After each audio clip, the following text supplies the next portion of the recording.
ጤና ይስጥልን አቶ ካሳሁን። ሰላም ሽሎሞ፣ ሰላም ተስፋዬ፣ እንዴት ናችሁ? ሰላም ነህ ወይ? እንደምን አለ? በጣም እናመሰግናለን። ደጋግመህ ባለፈውም አወያይተን ነበር፣ አሁን ተመልሰህ በመምጣት አቶ ካሳሁን፣ እኔ አቶ ተስፋዬ እንደጠየቁት ልጠይቅ። መጀመሪያ አንተ በግል ማለት ነው አንተ የማህበራዊ ጉዳዮች ትከታተላለህ። አንተማ ያለው በተለያዩ ድረገጾች በፌስቡክ እንደዚሁ የምትናገራቸው ነገሮች ልሰማለሁ። ግን አንተ እንደ ኢትዮጵያዊ እንደ ይሁዲ እንደዚህ አይነት ግፍ ሲሰራ በወገናቸው ላይ ምን አይነት ስሜት ይሰማሃል? እንደ ግል ማለት ነው፣ እንደ ማህበራዊ ታጋይ ሳይሆን እንደ ግል። እንደ ግል እንዴት መሰለህ፣ ከልብ ካዘኑ እንባ አይገድም ይባላል። ቅድም የጠቀሳችሁት ነገር አለ። በአሁኑ ሰዓት 3 የፓርላማ አባላት አሉን። በጣም ደስ የሚል ነው። ነገር ግን ተስፋዬም ቅድም ለመጥቀስ እንደሞከረው ትናንት ባዳ ተደርጎ ነበረ። በባዳው እውነት የባዳው ቦታ አዳራሹ ሞልቶ የተለያዩ የፓርላማ አባላት ነጮችም አበሾችም አንተ ሄደህ ነበር? እኔ በአጋጣሚ አልሄድኩም። ስራ ቦታም እንተናለም፣ ግን ተከታትያለሁ። በዙም እንትን ብዬ ተመዝግቤ በዙም እየተከታተልኩ ነበረ። በአጠቃላይ የነበረው ሁኔታ ከመጀመሪያው እስከ መጨረሻው እያየው ነበረ። በጣም ያሳዝናል። የነበረው የፖለቲካ ስብሰባ ነበር የሚመስለው። በጣም ያሳዝናል። ቅድም እንዳልኩት እስከ ዛሬ የት ነበራችሁ? ማለት 3 ዓመት ያህል ነገሩ ተዘግቶ መንገዱ ተዘግቶ ወንድሞቻችን እያለቀሱ በተለይ ደግሞ 1226 የሚባሉ ቤተሰቦች ሁሉ ነገር አልቆላቸው ያለ ምንም ምክንያት እየጠበቁ ትናንት የነበረው ነገር በጣም የፖለቲካ እንቅስቃሴ ወይም የፖለቲካ ስብሰባ የሚመስል ባዳ ተደርጓል። በእውነት ያሳዝናል። እና ትናንትና የነበረው ስብሰባ የሾ ሚዜ መጣ የሾ ሽምጠጣ ነው ማለት ነው። ምርጫው እየቀረበ ስለሆነ አሁን ቶሎ ብለን ያው እናሳምናቸው፣ እነዚህን ሰዎች ወገኖቻችሁ ሊመጡላቸው እንበላቸው እንዲመርጡን ነው ነገሩ። በቃ እንደዛ ነው። ምክንያቱም አሁን የአሊያውን ሁኔታ ስትመለከት 3 ዓመት ያህል በአመት አንድ ጊዜ ማለት ትችላለህ ከ3 ከ4 ያልበለጡ ውይይቶች ነው የተደረጉበት በክኔሴት ውስጥ። እስከዛሬ የነበረው በጣም ደካማ ነው የነበረው የእንቅስቃሴው ማለት ነው። አሁን ነው እንግዲህ ያው ምርጫው እየደረሰ ስለሆነ እንደተጠቀስከው ሰዎቹ የፖለቲከኞቹ ነገሮችን እኔ ነኝ ማለት ሁኔታ ለማንቀሳቀስ እየሞከሩ ያሉት ግን አቶ ካሳሁን እኮ እኛ እኮ በፖለቲካ ዓለም ውስጥ በተግባር የሚታዩ ነገሮች አሉ። በእርግጥ ፕሮፓጋንዳ ማድረግ እኔ ይሄን አሰራለሁ ብሎ ይሄን ሰራለሁ የባህር ወተት ማሳይ የፖለቲከኞች ጸባይ ነው ያለ ነው ህዝቡ እንዲመርጣቸው። ግን ይሄ እኮ አንደኛ አሁንም ቢሆን ሲስተማቲክ በሆነ መንገዱ የተዘጋ ነው አድርገውት ያየነው ያለ ነው። ማለትም አዲስ አበባ ያሉትን ሰዎች ምንም አይነት እርዳታ እየተደረገላቸው ነበር ወይም የሆነ አክሰስ እየተደረገላቸው አይደለም። ጎንደር ያሉትም እንደዚሁ፣ ሰሜን ሸዋ ያሉትንም ቢሆን በጎጃምም ቢሆን በተለያዩ ቦታዎች በአጠቃላይ ይህ መንግስት ይዞት ያለው አቋም ከኢትዮጵያ የሚመጡት ሰዎች የዲሞግራፊ ቼንጅ ሊያደርጉብን ይችላሉ ብሎ ፍርሃት ያለ መስሎ ነው የሚታየው። አቶ ካሳሁን ይሄ ነው ወይስ ችግሩ ያለ ከኛ ማህበረሰብም ነው? እኛም ራሳችንም ከመንግስት ሰራተኞች ጋር በመተባበር ወይም ደግሞ እነሱን ፑሽ አለማድረጋችን የኛስ ስህተት የት ላይ ነው? አንደኛ ቅድም የጠቀስከው ነገር አለ። የኛ ቁጥር መብዛት እዚህ ብዙ የሚያሳስባቸው ከኛ ውጭ የሆኑ ብዙ የሚያሳስባቸው ሰዎች አሉ። ምክንያቱም ብዛት ጉልበት ነው። ጉልበት ደግሞ እንግዲህ እንደምታውቀው በፖለቲካም በምንም ደረጃ ስጋት አለባቸውና ይሄ እንዳይሆን ጥረት እያደረጉ ይመስለኛል። ሁለተኛው የምንመጣበት ሀገር በኢኮኖሚ ደረጃ ትንሽ ቀዝቀዝ ያለም ስለሆነ ይመስለኛል ሁለተኛ ምክንያት የምጠቅሰው። ሶስተኛ በእኛ በኩል ወደ ማህበረሰባችን ስገባ የመከፋፈል አይነት፣ አንድ ላይ ያለ መስራት አይነት፣ አንዱ እኔ ነኝ ማስመጣ አንደኛው እኔ ነኝ ማስመጣ ወይም የተለያዩ በመካከላችን የተለያዩ ነገሮችን በማስገባት እንድንከፋፈል የሚያደርጉን ማህበረሰቦች አሉና እነዚህ ሰዎች ናቸው በተለይ ደግሞ በመሃላችን እንደ ቁልቋል ሾህ እየወጉ ነገሮችን እንዲቀዘቅዙ የሚያደርጉት። ኦኬ አቶ ተስፋዬ ጥያቄ አለ ለአቶ ካሳሁን? አዎ በድጋሚ ጤና ይስጥልኝ አቶ ካሳው። በመጀመሪያ በእውነት በግሌም ሆነ በህብረተሰቡ ስም በምታደርገው ጊዜን ሰጥተህ በምታደርገው እንቅስቃሴ ትግል አመሰግናለሁ። እኔ ልል የፈለኩት ትላንትና ሁለት ውይይቶች ነበሩ። በአጋጣሚ የሀገር ውስጥ የመንግስት ምርመራ ክፍል በክኔሴት አባል ፕኒና ተመርቶ በአንጻሩ ደግሞ ሌላ ባዳት ቢኮረት መሰለኝ ባዳት ቢኮረት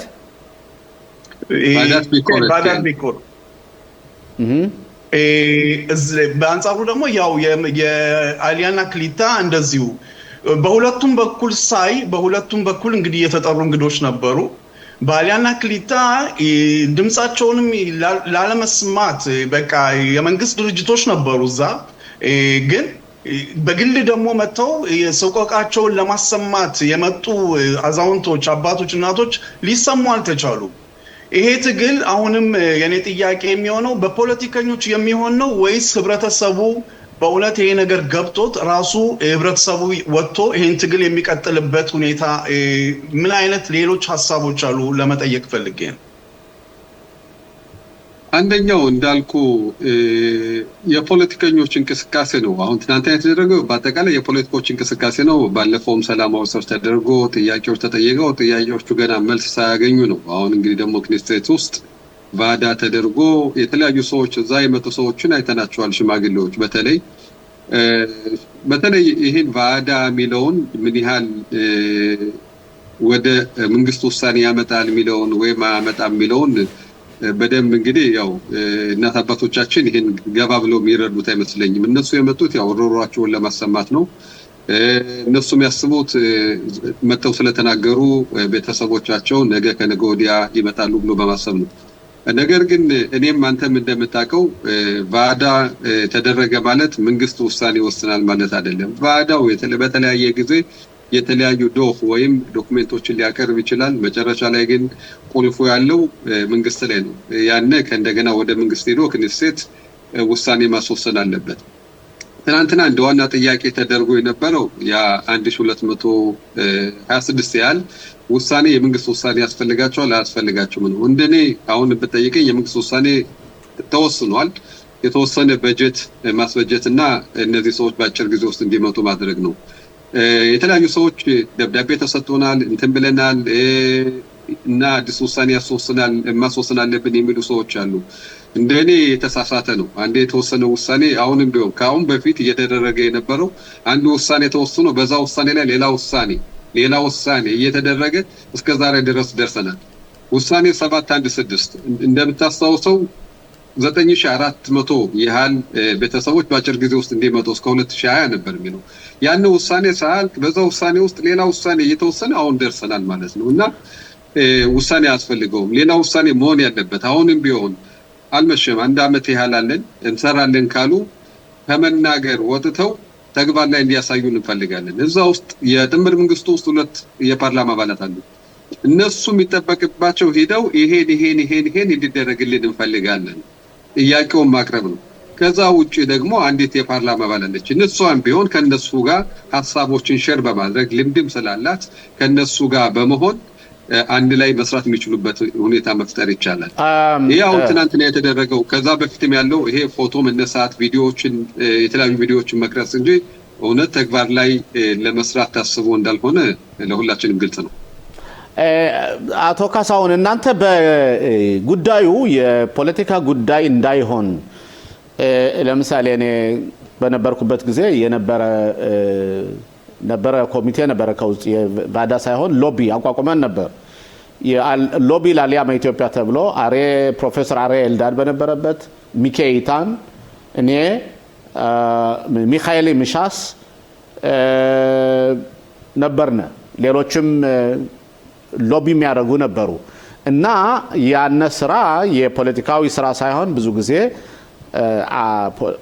ፓርቲ አቀፎችን የሆነ ሁሉንም ፓርቲ የጨመረ ስለ ይሄን የሚቆጣጠር ነበረ። በቫዳት አሊያና በክሊታ ለምን እንደዚህ አይነት ሁሉን ፓርቲዎች የሚያካትት ሎቢ በተለይ እንዳንተ አይነት አክቲቪስቶች ግፊ አድርጋችሁ ለምን አታቆሙም? ያኔ ከዛ በኋላ ማን ነው በእውነት ለፖለቲካ የሚሰራው ነው በእውነት ጉዳዩ የኔ ነው ብሎ የሚይዘው የማን ነው የሚለው ከዛ ላይ ሊለይ ይችላል። ይህን ታስቦበታል ወይ ነው ጥያቄ? በትክክል መሆን ያለበት ነው። ከአሁን በፊት ሙከራ ተደርጎ ነበረ። ያው እንግዲህ ጦርነቱም ስለነበረ ኮሮናም ስለነበረ በተለያዩ ምክንያቶች ያን ነገር እንዲቋረጡ ሆኗል። ነገር ግን በትክክል መሰራት ያለበት በተለይ ሎቢ የሚባለው ይሄ በኢብራይስጥ ሆጼ የሚፍላጎት ወይም የተለያዩ መፍላጎችን የሚፍላጋ ወይም ፓርቲዎችን ያቀፈ ስለሚሆን እያንዳንዱ መጥቶ ማገዝ የሚችልበት ሁኔታ መፍጠር ይቻላል። በትክክል መሰራት ያለበት ነው። ምንም ጥያቄ የለውም። ሌላው አቶ ካሳው ልጠይቅ የፈለኩት የመጨረሻ ጥያቄ ይሆናል። ለምን ለዚህ ጉዳይ ማለት ነው በሱዳን ሀገር የመጡት ከትግራይ የመጡት ከጎንደር አካባቢ የመጡት በምብጻ ሽሎሞ የመጡት የድሮ ክነስት አባል የነበሩት እንደና አዲሱ መሰለ እኔ ራሴንም ጨምሬ ሌሎችም የዚህ ጉዳይ ባለቤት ሆነው እንዲቀርቡ ማይደረግ ለምን ነው? ቄሶችን ለምሳሌ ተወሰኑ ቄሶች እንዲመጡ ማድረግ ይቻላል። ራባንም የሚያምኑበት ካሉ ለምን ነው መጀመሪያ በእኛ ህብረተሰብ ውስጥ ማለት ነው ይህ ጉዳይ ኢትዮጵያ የቀሩት ወገኖቻችን አለ የሚለውን ለምን ነው ከውስጣችንስ መጀመሪያ ራሳችን የማናጸዳ? ለምን ነው የጉዳዩ ባለቤት የማንሆንበት ምክንያት? የምን አይነት የፖለቲካ እይታ እየተሰራ ነው? ምን አይነት የፖለቲካ ሴራ እየተሰራ ነው? አልያን በተመለከተ ይሄ ነው አንዱ ጥያቄ። ምን አይነት ነገር አለ መሰለ አከፋፍለ ግዛው የሚባል ነገር አለ። እኔም ብትጠይቀኝ ደስ ይለኛል። ምክንያቱም መሆን ያለበት ትላልቅ የሃይማኖት አባትም እንደናንተ መንገዱን አልፎ በዚህ መንገድ ላይ አልፎ ሄደ ብዙ ስራዎች የሰሩ እንደና አዲሱ መሰለ ሌሎችም በፖለቲካውም ነገሩን የሚረዱ ሰዎች በጣም ወሳኝነት ያላቸው ናቸው። ሙከራ ተደርጎ ነበር ማለት ነገር የዛሬ 4 ዓመት 5 ዓመት አካባቢ ሙከራ ተደርጎ ነበር። ነገር ግን በአንዳንድ ሰዎች ነገሮቹ ወደ ተለያየ ቦታ ሲሄዱ ይሄ ነገር በውስን ወይም ዝም ብሎ በውጥን ቀርቷል ማለት ነው። በርግጥ መሰራት ያለበት አሁንም ቢሆን ሌሎች ወጣቶች ካሉ እንደናንተ አይነት ሰዎች ካሉ ይሄ ነገር በእውነት የእናንተም የኛም የሁላችንም ችግር ስለሆነ ተጋግዘን መስራት ያለብን ነገር ነው ብዬ የምገምተው። ምናልባት ከአሁን በፊትም ካንተ ጋርም ተገናኝተን እናውቃለን። በእንደዚህ አይነት ነገሮች ሙከራዎች ነበሩ አልነበሩም ማለት አይቻልም። ልክ ነው። አቶ ካሳሁን ስለነበረን ቆይታ በጣም እናመሰግናለን። አሁን ደግሞ በተከታታይ ወይዘሮ ደጅጥኑን እናዋራታለን። በእኛ ቴሌቪዥን በዚህ ጉዳይ ይሄ አጀንዳ መሰረታዊ አጀንዳ ነውና አንለቅም። ጉዳዩን እየተከታተልን ሰዎችን እናመጣለን። ነገር ከተፈቀደልኝ ደስ ይለኛል። አጠር ለ30 ደቂቃ 30 ሰከንድ ይቀርታ። አሊያውን በተመለከተ ሳይሆን ሌላ ርዕስ ነው። ያው እንደምታውቁት ሃይማኖት ካሳው እዛ ጋር እንኳን እናንተ ጋር ፊት ፎቶዋን እያየሁት ነውና ሃይማኖት ካሳው ከወላጆቿ ተነጥላ ከጠፋች 2 ዓመት እንግዲህ እየሞላት ነው። በ25 ሁለተኛው ወር 26 ኢየሩሳሌም ከተማ ሰላማዊ ሰልፍ ይደረጋል። ስለዚህ የምታዩን እናት አባቶች፣ ወንድሞች፣ እህቶች በዚህ ቀን እንድትገኙ ጠይቃለሁ እና በጣም ነው የማመሰግነው። እናመሰግናለን። በእርግጠኝነት እሱን በተመለከተ ሰላማዊ ሰልፉ በሚቀርብበት ጊዜ ደግሞ መልሰን እናነጋግራቸዋለን። አብረን ስለነበረው ቆይታ አመሰግናለሁ አቶ ካሳሁን። አሁን ቀጥታ ደግሞ ወደ ቃለ መጠየቁ እንሄዳለን። ከቃለ መጠየቁ መካከል አቶ መኮንን ተስፋ ካለጠና ሰለማ መኮንን እንደ ሁሌውም በጣም እናመሰግናለን ለምታደርግልን ተሳትፎ። አቶ ተስፋዬ እየሰማው ነው። አቶ ሽሎሞ ጤና ይስጥልኝ። ኮሎኔል መኮንን ጤና ይስጥልኝ። ተስፋዬ እንደምን ዋላችሁ? እናመሰግናለን። አቶ መኮንን እስኪ ከመጀመሪያው ጥያቄ ቀጥታ ልሄድና በዛሬው ዕለት ሐማስ የኢንዶኔዚያ ወታደሮችን መምጣት ባስመልክቶ የተናገረው ነገር አለ። ያወጣው ይፋዊ መግለጫ አለ። ይፋዊ መግለጫቸው የሚለው እንዴት ነው? እኛ የኢንዶኔዚያ ወታደሮች መምጣታቸው በጣም እናመሰግናለን፣ ግን የነሱ ስራ የሚሆነው ሰላሙን ለማስከበር ነው። ከእስራኤልና ከኛ መካከል ሆነው ልክ እንደተባበሩት መንግስታት ወታደሮች እንደሚያደርጉት እንጂ በእኛ የጦር መሳሪያ ውስጥ ገብተው እኛ የጦር መሳሪያችን እንድንፈታ ወይም አስተዳዳሪ እንድንሆን መብት የላቸውም ይሏል። ስለዚህ ምን ማለት ነው አሁንም ሐማስ እየኖረው ነው ማለት ነው። በጋዛ ውስጥ በአሁኑ ሰዓት ነገሮቹ ውስብስብ እየሆኑ ነው። በአንድ በኩል ትራምፕም ለዚህ ልዩ አካል እንዳሉት አንደኛ ሐማስ ትጥቁን ይፈታል፣ ግን አንዳንድ ቀላል መሳሪያዎችን ለደህንነቱ ሲል እንዲቀር እንፈቅዳለን የሚል አባባል አላቸው። በዚህ ተመርኩዞ ምናልባት ሐማስ በአሁኑ ሰዓት የሚያደርገው ያው ለፖለቲካው ሲል አለው ለማለት ይሄን ሁኔታ ተናግሯል።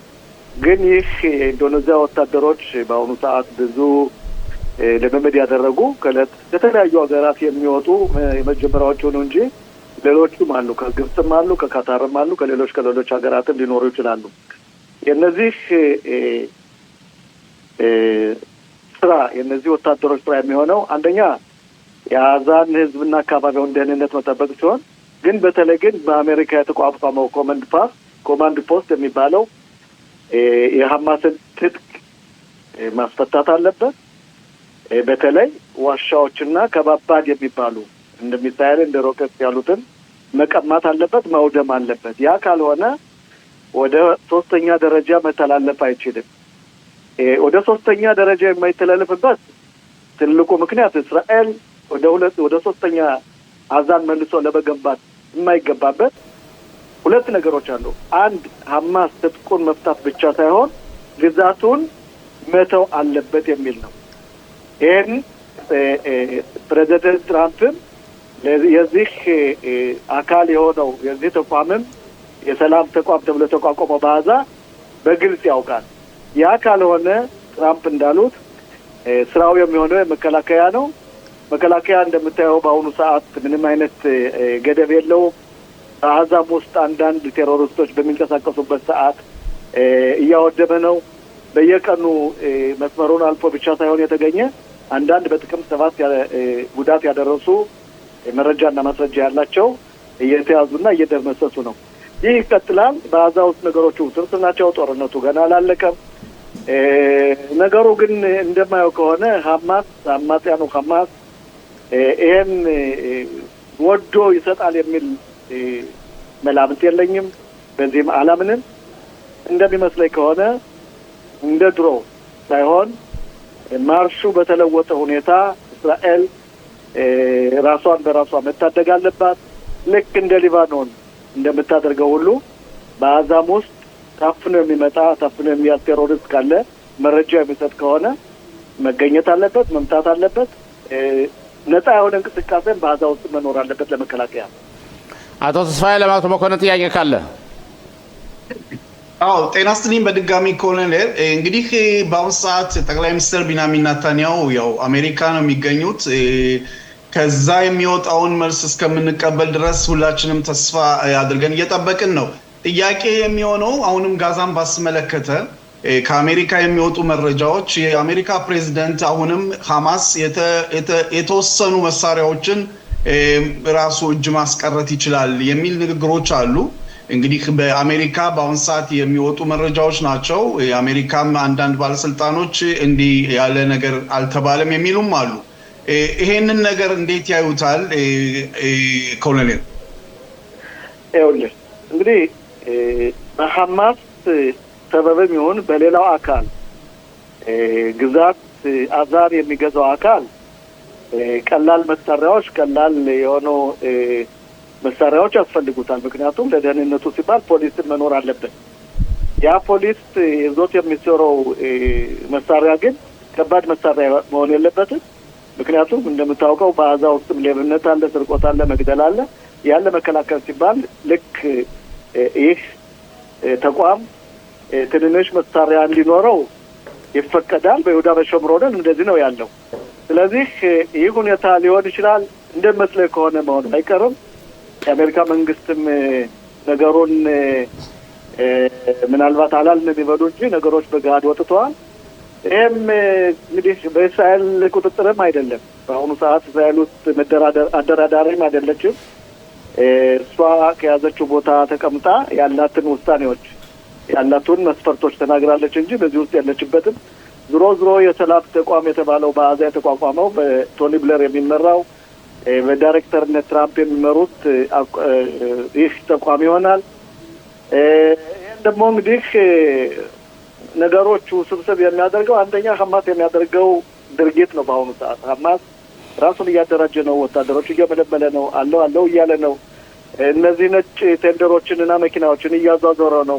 መልሶ ጥቅም 7ን ያደረግነው በእነዚህ ነው ለማለትም የሚያሳያቸው ነገሮች አካሄዱ ስታየው ሐማስ እንደገዥ ነው መቀራት ነው የሚፈልገው። ስለዚህ ትልቅ ጥያቄ ነው፣ ፈተና ነው ለእስራኤል። ይህ ተቋም አቅም አለው፣ ጉልበት አለው፣ ኃይል አለው፣ እንዴት ነው የሚያደርገው የሚለው ለወደፊት የምናየው ነው።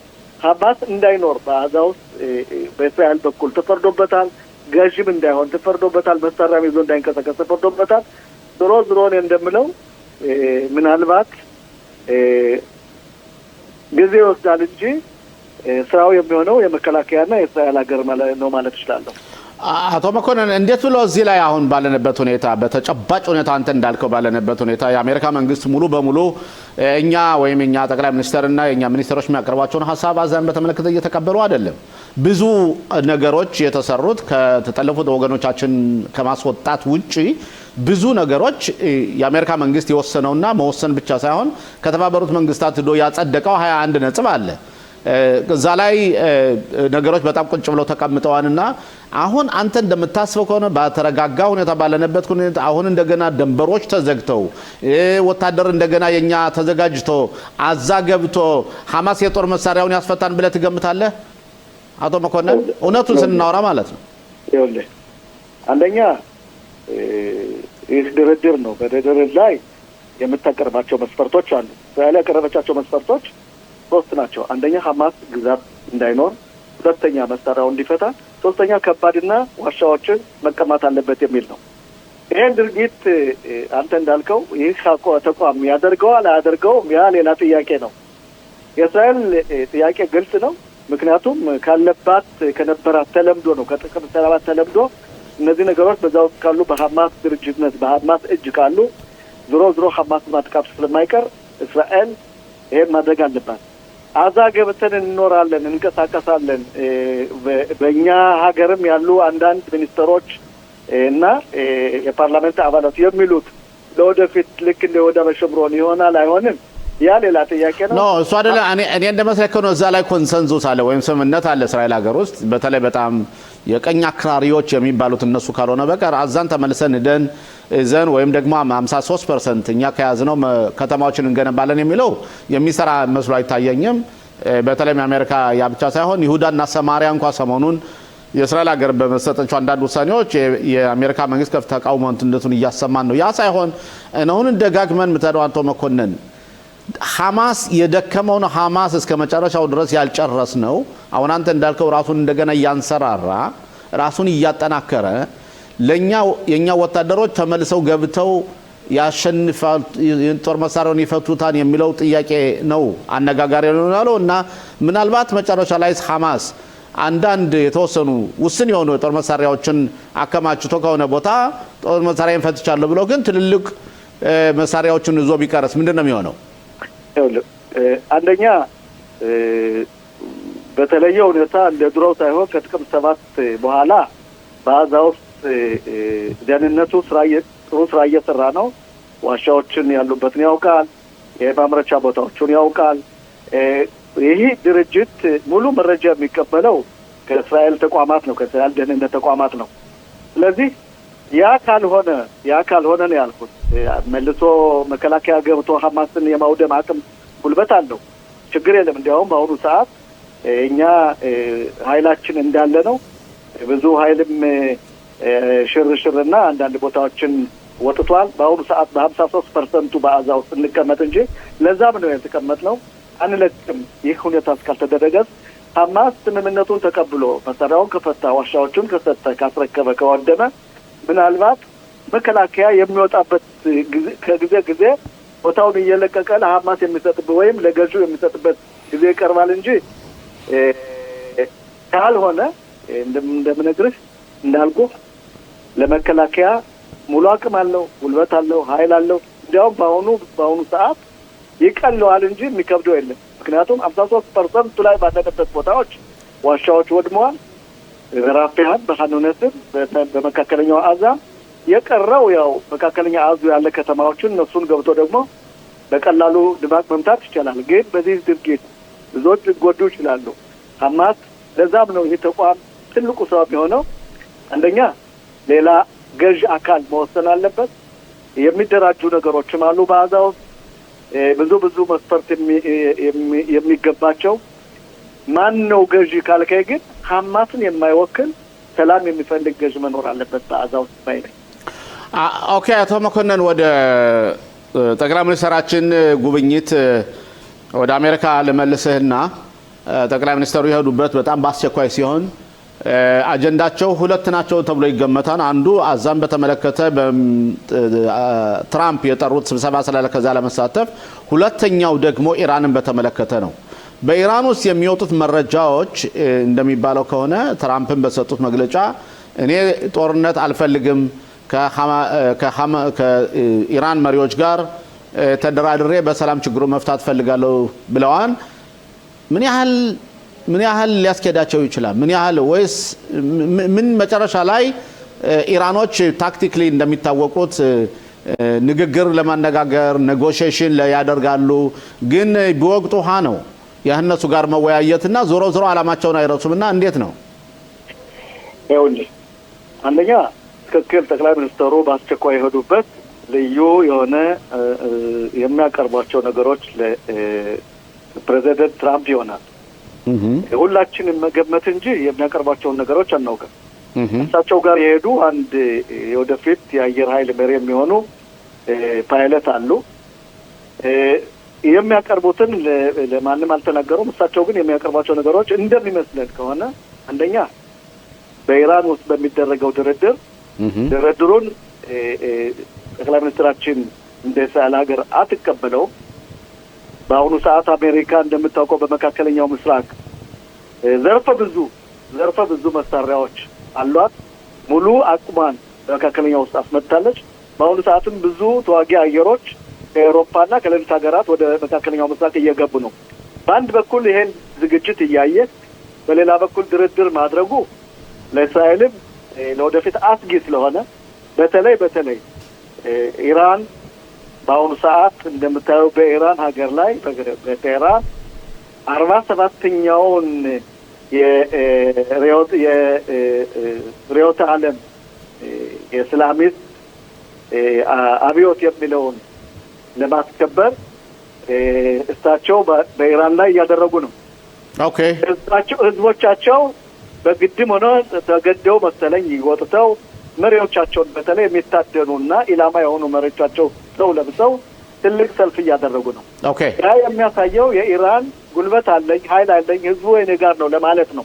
ግን ሽሎሞ አትጠራጠር፣ ትራምፕ ያውቃሉ የኢራን መሪዎች ተንኮል እንደሆነና በተለይ በአንድ ራስ ሁለት የሚወጣቸው ነገሮችን ለማጓተትና ራሳቸውን ሰውን ለመሸወድ እንጂ ኢራን ኒውክሌሯን አትተውም፣ ኢራን ባለስት የሚባለው ተምዘግዛጊ አትተውም። እንዲያውም እንደምንሰማው ይሄ የሀገራችን መብት እስከሆነ ድረስ አንለቅም እያሉ ነው። ኦኬ፣ ስለዚህ ሶስት ነገሮች አሉ። ፕሮክሲ የምንላቸውን አይተውም፣ ኒውክሌሩን አይተውም፣ ባለስቲውን አይተውም። ስለዚህ ያ ነገር ደግሞ ዞሮ የሚጎዳው እንደምታየው እስራኤልን ስለሆነ ጠቅላይ ሚኒስትራችን በአስቸኳይ የሄዱበት ትልቁ ሁኔታ አንድ ነገር ለመቋጨት ነው። መጨረሻ አጠር ያለች መሳቶ መኮንን አሜሪካ መንግስት ስምምነት ካደረገ እና ያ ስምምነቱ እስራኤል የሚጎዳ መስሎ ከታየ እስራኤል በራሷ እጅ እርምጃ ትወስዳለች ብለህ ትገምታለህ? አጠር ያለ መልስ። ትክክል። በ12 ቀን ውጊያ እኮ እኛ ነው የጀመርነው። የአሜሪካን ፍቃድ አልጠየቅንም። ያን ለመቋጨትም መሰለኝ ጠቅላይ ሚኒስትሩ የሄዱት። ምናልባት ይህ ስምምነት ከሆነና ያ ሚሳኤል ካልወደመ እስራኤል በግዴታ ይሄን ነገር ማድረግ አለባት። ሁሉም የሚለው ይሄን ነው። ለጠበቃ አጀቡሽ ነው። ጤና ይስጥልን ጠበቃ አጀቡሽ። ጤና ይስጥልኝ አቶ ሽሎሞ። ሰላም ነሽ ወይ? እግዚአብሔር ይመስገን። ስለ ዛሬ ስለምን ጉዳይ ነው የምንወያየው? እስቲ አጀንዳሽን ብትነግሪን። ዛሬ እዚህ የተገናኘንበት ምክንያት ስለ ፒኖይ ቢኖይ እና ስለ አፍርሶ መስራት እና የቤቶች ጉዳይ እና የጠበቃን ጉዳይ ነው። ደስ ይለኛል እዚህ በመገኘት ያመሰግናለሁ። የፒኖይ ቢኖይ ማለት ቤቶችን አሮጌ ቤቶችን አፍርሶ ለምሳሌ 4.5 ፎቅ ከነበረ ያን ፈርሶ እንደገና ፎቆቹ እስከ 20 እስከ 15 እንደ ከተማ ከንቲባ ውሳኔ ነውና አሁን አንቺ በተለይ የምትሰሪባቸው ቦታዎች የት ከተማዎች ናቸው? ለአሁኑ ቤት ሸመሽ፣ ረሆቦት፣ ቂርያት ጋት፣ ነቲቮት፣ ፓርደስ ኻና፣ ቤር ያዕቆብ በየቦታው አሉኝ ማለት ይቻላል። ብዙ ቦታዎች አሉኝ እግዚአብሔር ይመስገን። ይሄንን የምናየው ብዙውን ጊዜ በተለይ በዚህ ሁኔታ ስራ ሀገር ስንኖር ምን ያክል ምክላት ማማድ እንደሚያስፈልገን እናውቃለን። ለዛም ድርጅቶች እንደዚህ አይነት ቢኖይ ነገሮች በጣም አሳሳቢና አስፈላጊ ነገሮች ስለሆኑ መዲናዋም ይሄን ያክል መገፋፋት ትወዳለች። የቤቶች ባለቤቶችም በአስቸኳይ በተለይ ከኢራን ጋር ሚልሃማ ጦርነት ከተጀመረ በኋላ ሁላችንም የምንፈልገው ነገር ስለሆነ ለሁላችንም ጠቃሚ ሆኖ ተገኝቷል። አጀቦች ብዙ ጊዜ እንደሚነገረው ከሆነ ሰዎች እኛ ስብሰባ ያደርጉልናል፣ እንፈርማለን፣ ፒኖይ ቢኖይ ሊደረግ ነው እየተባሉ ግን መጨረሻ ላይ ስራው እስከሚጀመር እና እስከሚጨረስ ድረስ ብዙ ዘመናት ያልፋሉ እያሉ ሰዎች ኮምፕሌን ያደርጋሉ፣ ይኮንናሉ። ምንድነው መልስሽ ለዚህ? እውነት ነው። ጥሩ ጥያቄ ነው። አፍርሶ መስራት ብዙውን ጊዜ ቀላል አይደለም። አጭር ጊዜ አይደለም የሚፈጀው፣ ረጅም ነው። አንዳንዶች አሉ 7 እስከ 15 ዓመት የወሰደባቸው። 7 ዓመት ጥሩ ነው ተብሎ ይወራል። ጥሩ ነው፣ ጥሩ ጊዜ ነው 7 ዓመት ከፈረማችሁ አዲስ ቤት እስከምትቀበሉ ድረስ 7 ዓመት ከወሰደ ጥሩ ቦታ ላይ ነው ያላችሁ ማለት ይቻላል። ግን ብዙውን ጊዜ እንደምናየው በተለይ ብዙ ድሮ የፈረማችሁት 10 እና 15 ዓመት የፈጀባችኋሉ። እንደዚህ አይነቶች ፕሮጀክቶች ብዙውን ጊዜ ያለ ጠበቃ ራሱን የቻለ በእናንተ ስም የተወከለ ጠበቃ ይዛችሁ ስላልሄዳችሁ ያዛሙ የመረጠላችሁ ወይንም ጠበቃውና ያዛሙ ተወያይቶ አብረው መጣው። ያዛሙ ማለት የገንቢው ማለት ነው። አዎ ገንቢው ማለት ነው። ባለገንዘቡ መጥቶ ቤታችሁን አሳድሽ ፈልጋለሁ የሚለው እሱ ያዛም ነው የሚባለው። ያዛም ያልኩትኝ በብዙዋችሁ በያዛም ስለምታውቁት ነው። እና እሱና ጠበቃ ተወያይተው በእናንተ ስም ራሱ እንዴት ልበልህ ጠበቃው ያዛሙን ካመጣ ወይም ያዛሙ ጠበቃውን ካመጣ ችግር ላይ ነን ማለት ይቻላል። የዛኔ ጠበቃው ራሱን ችሎ በእናንተ ስም እሰራለሁ ማለት አይችልም። ለምን? ያዛሙ ስላመጣው ማለት ነው። ለዛ ሲባል አስቀድማችሁ እናንተ ጠበቃውን ከመረጣችሁ ከወከላችሁት ገንዘቡን የሚከፍለው ያዛሙ ነው። ሆነም ቀረ እናንተ ብትመርጡትም ያዛሙ ቢያመጣላችሁም የሚከፍለው ያዛሙ ነው። ከኪሳችሁ 5 ሳንቲም አይወጣም። እና ሲጀመር እናንተ ስትመርጡት ለእናንተ ብሎ ስለሚሰራ ከውሉ ላይ አስቀድሞ የእናንተን መብት ይጠብቅላችኋል። ይሄ ማለት ምንድነው? በአጭር ጊዜ ሰርቶ አከናውኖ እንዲሰጣችሁና ቁልፍ እንዲሰጣችሁ ያደርጋል። እንዲሰራና አሮኑ እንዳያስቀምጣችሁ ያደርጋል። ብዙ ጊዜ የምናየው ብዙ አመት የሚፈጅባቸው ትልቁ ምክንያት በዚህ ምክንያት ነው። ሌላ ምክንያትም ልጠቅስ እፈልጋለሁ። ሽሎሞ የቤቶቹ ባለቤቶች እምቢ የሚሉበት ጊዜ አንፈርምም ሲሉ ማለት ነው። እምቢ የሚሉበት ብዙ አይነት ምክንያቶች ይኖራሉ። ግን ያላክባቡ እምቢ የሚሉ ከሆነ ጊዜውን አረዘሙት ማለት ነው። ያዛምን መስራት ቢፈልግም ለመስራትም ቢመጣ ራሱ ፊርማ ከሌለው መስራት አይችልም። ለምን? 40 ወይም 50% ያስፈልገዋል እቅድ ለማውጣት ለመጀመር ማለት ነው። የእናንተ ፊርማ ያስፈልገዋል። ያነ ከሌለው ከኢሪያ ሄዶ ውሳኔ ለማውጣት አይችልም። አዲስ እቅድ ፎቁ ምን አይነት ይምሰል፣ ምን አይነት ፎቅ ነው፣ ስንት ኮማ ነው፣ የት ቦታ ነው የሚለውን ሁሉ ነገር መወሰንና እቅድ ማውጣት አይችልም ያለ እናንተ ፍቃድ ማለት ነው። ፍቃዳችሁ ደግሞ 50% መድረስ አለበት ፊርማችሁ ላይ። ጠበቃ በጀቦሽ እዚህ ላይ ይሄ ምናልባት ተመልካቾቻችን በደንብ አድርገው እንዲረዱ ሂደቶችን ብናስረዳቸው ጥሩ ነው ብዬ አስባለሁ። መጀመሪያ እንደገና አፍርሶ መገንባትን ፕሮግራም በተመለከተ መጀመሪያ ወሳኙ ከተማ ከንቲባዎች ናቸው ኮንሱሉ። ከዛ በኋላ ሁለተኛ ወደ ነዋሪዎች ጉዳዩ ይሄዳል። ነዋሪዎች ይወያዩበታል አሁን እንዳልሽው። ከዛ በኋላ ባለሀብትና ጠበቃ ይመረጣሉ። ከዛ በኋላ ደግሞ ቫዳ ኢሮኒት አለ። ከዛ በኋላ ቫዳ በማመኾዚት አለ ይመስለኛል። ሁለት አይነት ኮሚቴ አለ። አንዱ ከተማ ያጸድቀዋን ሚፍራቱን፣ ሁለተኛ ደግሞ ከዛ በኋላ ያውራጃው ደግሞ ያጸድቀዋንና እነዚህ ሂደቶች አይደሉም እንደ ጉዳዩ የሚያስረዝሙት? እነዚህ አይደለም አሁን የጠቀስካቸው በዛ ቢባል 2 ዓመት በዛ ከኔ በሰራኋቸው እስካሁን ድረስ ብዙ ጊዜ የፈጀብኝ ፕሮጀክት ከዜሮ አንስተን የቤቶችን ባለቤቶች ውል አለና ኑ ፈርሙ እስካልናቸው ድረስ 1 ዓመት ከ2 ወር የወሰደብን። ይሄ ማለት ምንድነው? ሚልኻማ በመሃል ላይ ስለነበረ ይሄ ማለት በድርድሩ በውሉ ላይ እኔ የቤቶቹ ባለቤቶች ስምና የያዛሙ ጠበቃ ብዙ ድርድር ስላደረግንበት ያለ መስማማት ጉዳይ ማለት ነው። እሱ ወደ ራሱ ሲስብ እኔ ወደ ራሴ ሲስብ ለቤቶቹ ባለቤቶች ብዙ ጊዜ ፈጀብን። ይሄ በዛ ቢባል 1 ዓመት ተኩል መባስ የለበትም። የዛነ ያዛም ተመርጦ ተወካይ ተመርጦ እኔ ተመርጬ ያዛሙን አብረን መርጠን ከያዛሙ ጋር ፊርማ ውሉን አድርገን የቤቶችን ባለቤቶች ኑ ፈርሙ እስከምንላቸው ድረስ 1 ዓመት ከ2 ወር 1 ዓመት ተኩል በዛ ቢባል ሚልኻማ ቢኖር ምናምን ሁሉንም አስበን ይሄን ያክል ጊዜ መውሰድ የለበትም። መቼ ነው ይሄን ያክል ጊዜ መውሰድ የሚችለው?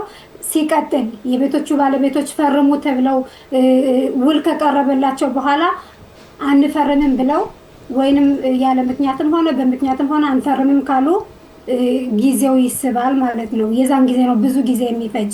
ሁለተኛ ምክንያት ደግሞ ብዙ ያዛሞች መጣው የማይሰሩ አውቀው እናንተን ይዘው ማዘ አሩባ አግዘኝ ማሽሎሞ በአማርኛ አሩባ አድርገው ይዘዋቸው ዝም የሚሉ ኦኬ እዚህም አለ።